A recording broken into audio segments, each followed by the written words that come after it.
Brought to you by Penguin.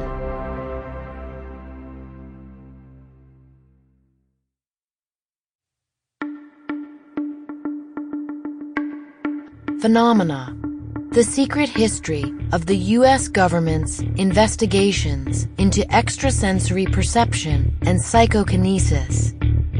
Written by Annie Jacobsen. Read by the author.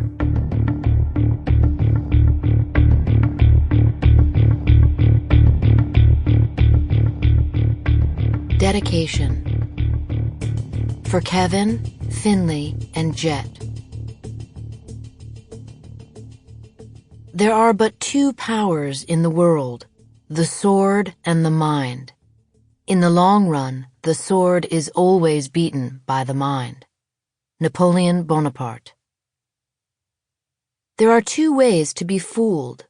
One is to believe what isn't true. The other is to refuse to believe what is true. Søren Kierkegaard. Prologue. This is a book about scientists and psychics with top-secret clearances. It is about the U.S. government's decades-long interest in anomalous mental phenomena, including extrasensory perception, ESP, psychokinesis, PK, map dowsing, and other forms of divination, all disciplines the scientific community rejects as pseudoscience. Across recorded history, these disciplines have been called magical, mystical, supernatural, and occult. Today, they are called paranormal. Those who practice them have been lionized, vilified, and burned at the stake. And then, just a few years after the end of World War II, the U.S. government determined anomalous mental phenomena to be effective military and intelligence tools and began to investigate their possible use in classified operations. This book tells the story of this post-war endeavor and its continuation into the modern era.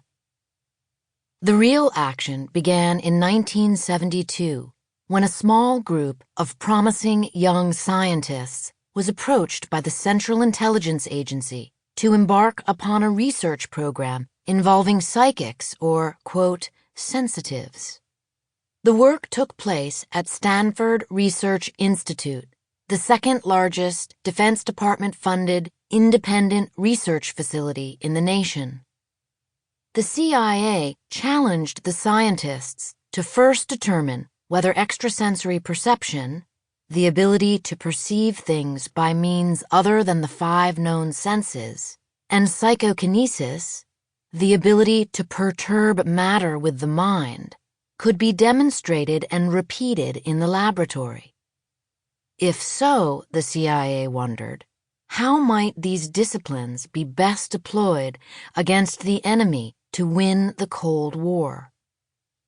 The results of the CIA program were spectacular. A large body of reliable experimental evidence points to the inescapable conclusion that extrasensory perception does exist as a real phenomenon, the CIA concluded in 1975.